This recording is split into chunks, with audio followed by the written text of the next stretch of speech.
Hello, welcome to the second iteration of the Information Timeline series. Today we'll be talking about news.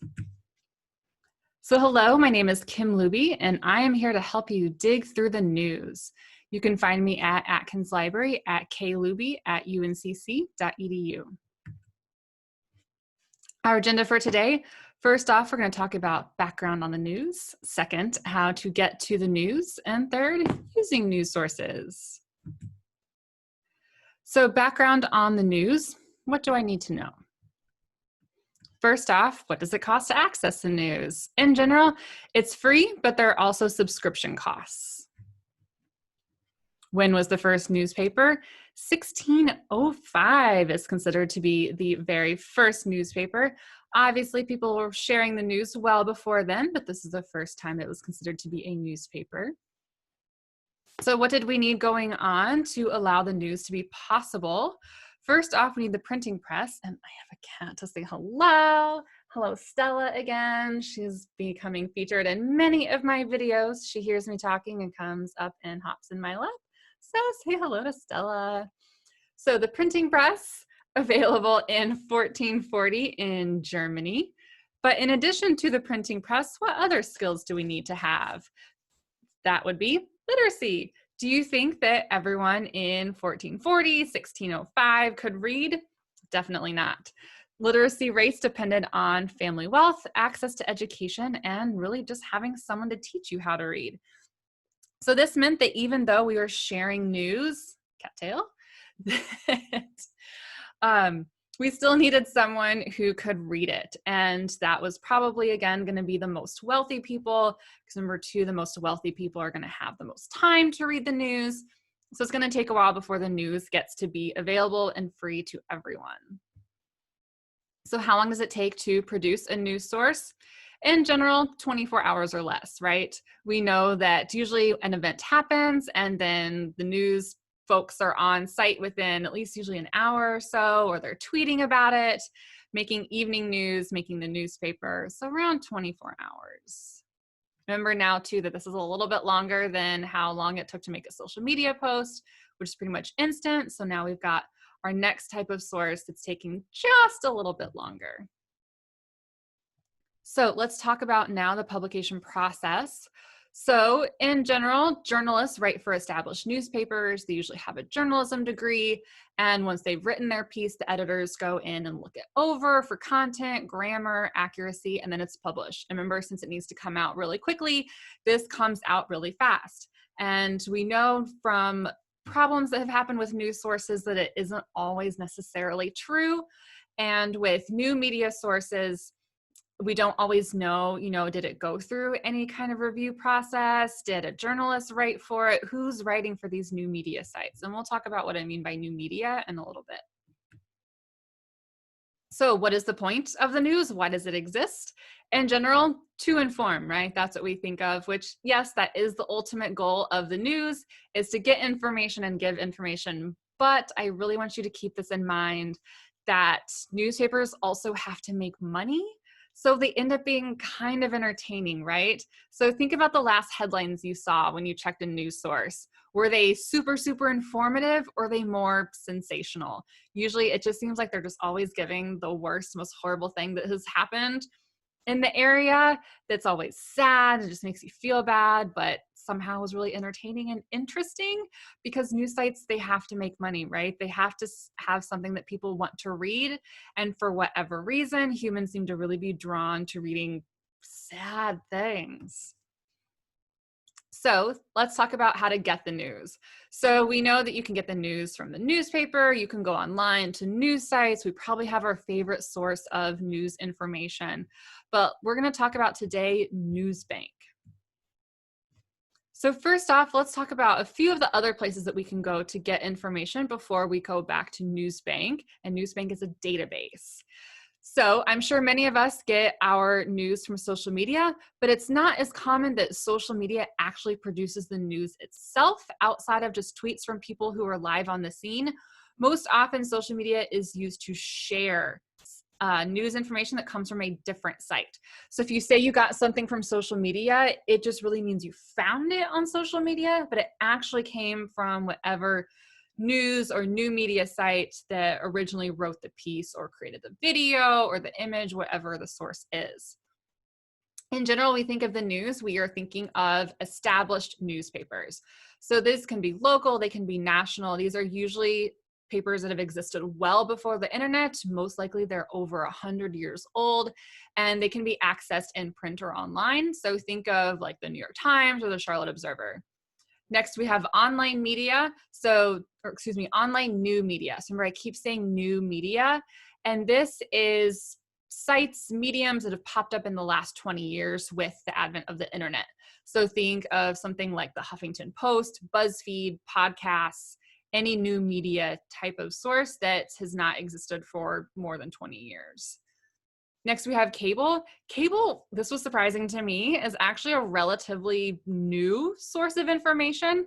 CNN was founded in 1980, Fox News in 1996, which I guess makes sense if you think of cable television and television being kind of fairly recent in general.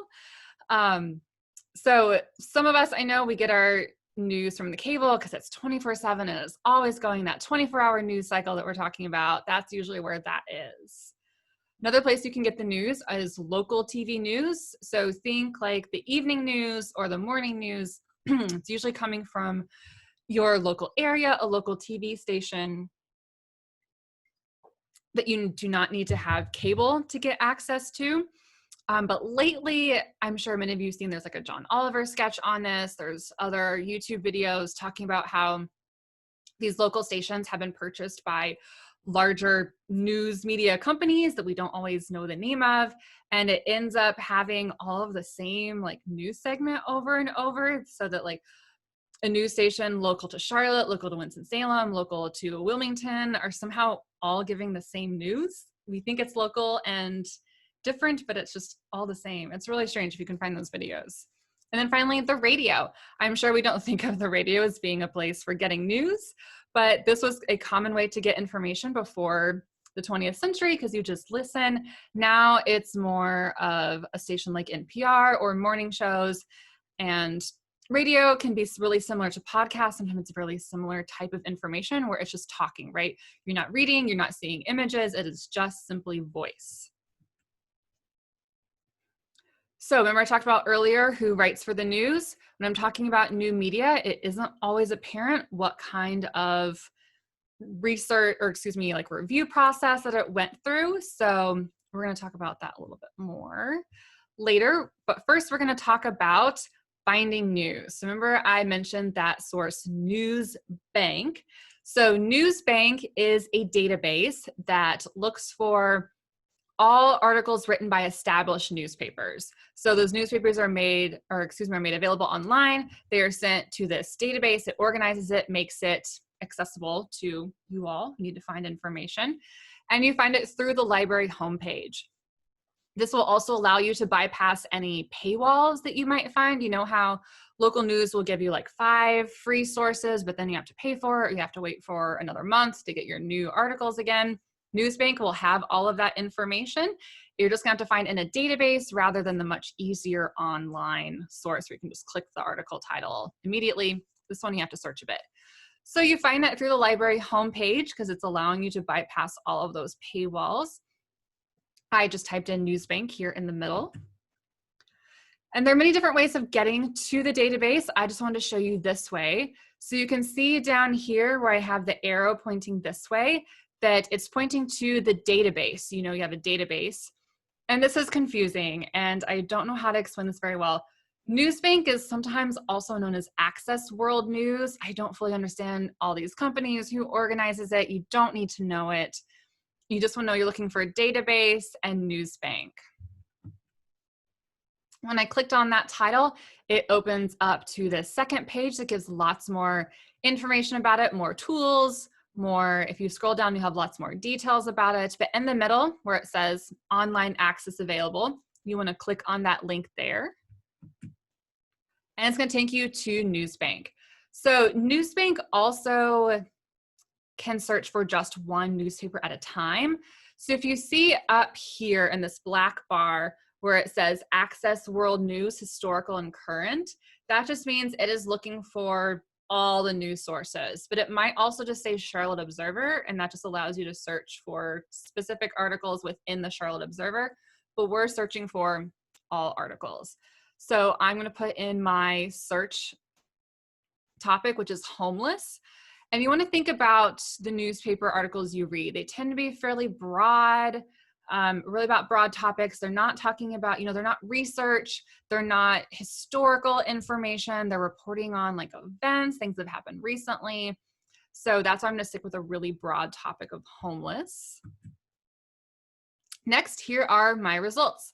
So you can see my first result here, community kitchen cuts costs for Des Moines chefs. And over on the right in the gray, it is showing where your search term showed up in the article, giving you a brief preview. Below, it's giving you the date it was published. It's telling you that it came from the Associated Press Statewire in Iowa. And this article was made available through the Des Moines Register and written by your author, Kim Norvell. So I'm going to talk about the limiters over here on the left, your filters. So the most useful ones are going to be the date. So it's very likely that if you're looking through newspapers, you're looking for a specific date range, you're trying to find something related to an event, and you know that you don't want to search for all the dates available, you just want the date around the event. You can narrow that down here. And then the source location. So you want to change this if you are looking again at a specific area. If you just want to look in the United States, North America, you can go all the way down to North Carolina, Charlotte, and then maybe even more specific areas of Charlotte. I recommend leaving it broad unless you know you're looking for a specific area. So if you're researching homelessness in Charlotte, you could put in Charlotte as a key term, but I wouldn't recommend doing that because it's going to look for Charlotte as a key term. But instead, just change your source location to Charlotte, North Carolina. So I'm going to go back to a search result and click on that so you can see what happens. So I'm going to click on this one. And if you're really paying attention, you'll notice that the dates have changed because when I did the first slide a few weeks ago, and I just did this one a few days ago from recording this video where I'm talking to you. And you can see that now it's just looking for the most recent article of September 4th, 2020. So I'm going to click on that title. And it brings you straight to the article. The article is down below, but I highlighted it in the middle. Here's your toolbar. You're gonna see this everywhere when you're doing research. It has your site, email it, print, download it, save it to a folder, and then that link on the far right is the permanent link that will take you back to this page. I'm gonna talk about that briefly.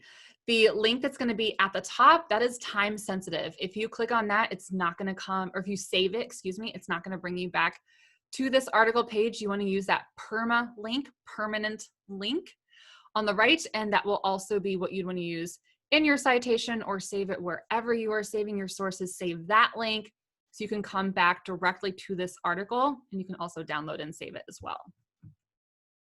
So using the news sources, what information is here? We've talked about its background, we've talked about how to find it, but what's here? So within the news, most common, you're going to have firsthand accounts. So this is where they're going to describe current events. They're going to talk to people who were there and write that up and describe it. So lots of current events. Next, you're going to have interviews. Newspapers often quote and interview people from the site of whatever they're talking about. So you can find lots of quotes. You'll find reports. These are often longer special interest stories. They aren't necessarily related to most recent events. This might be like a long-term investigation or talking about something that's going on over a long period of time, just a longer report. And you'll find these also very often in the bigger newspapers like the Washington Post, New York Times, the Chicago Tribune. Next, again, I mentioned local events. Newspaper is going to be full of information about local events or things that are going on in that local town, region, and probably the state. So these events might be something happening in the town. It might be an upcoming program, something the library is doing, etc. Next, you're going to find opinions. So I want to pause on this one because people write letters to the editor. They write their opinions about topics, and those are published in newspapers. if you're ever browsing through a newspaper, I want you to pay attention and make sure if it is coming from an actual journalist or if it's written as an opinion piece by a local person. These opinions tend to often be a lot more emotional. They're talking about a local, a recent social event, something political, something that really affects people's beliefs, thoughts, feelings on something going on. And these are very, very different from those reports, interviews, firsthand accounts, local events. So just please keep that in mind, that you don't want to cite an opinion as something factual from a news source. You'd want to cite it and use it as an opinion about something going on in the world. And then finally, data. Newspapers might publish statistics as part of their articles. You might find information, local information here in a newspaper that you won't find anywhere else, because they've assumed that that local information is only interesting to the people who live there. So good source of data. So how can I use newspapers in my project? Again, this idea of connecting. You may be researching something in your particular area but can't find any articles on it. So instead, try looking for newspaper articles in an area that's similar to yours. So I use the topic of homeless. So I might be looking for information about the homeless experience in Charlotte and just can't find anything. So instead, I might want to look at another southern city of a similar size, or maybe just a larger size, that does have articles about that. And again, because you're talking about region, the experience of homeless folks in a southern city like Charlotte is going to be very different from the experience in a northern city like Chicago or Minneapolis or even New York, because of weather, right? Weather really affects your life if you are spending most of your time outside. So you want to find an article from an area similar to yours. Next thing is to show examples. If you want examples of something being done, it's very likely that there might be a newspaper article about it. And then look for local research. So if you are looking for the homeless experience in Charlotte, definitely want to look through the Charlotte Observer, because they're going to be the most likely source to publish information about that. And that's also going to be different. We haven't talked about academic journal articles yet, but you might be thinking, of course people are researching the experience of homeless folks in Charlotte. Why can't I find any long, big research studies on it? Well, if you can't, check with newspapers, because it's likely that because that is going to be local, fast, interesting information to that area of Charlotte, that there might be some newspaper articles on it. So that is all about the news. So thank you for following along. If you have any questions about finding, using, accessing the news, you can find me at Atkins Library at kluby@uncc.edu.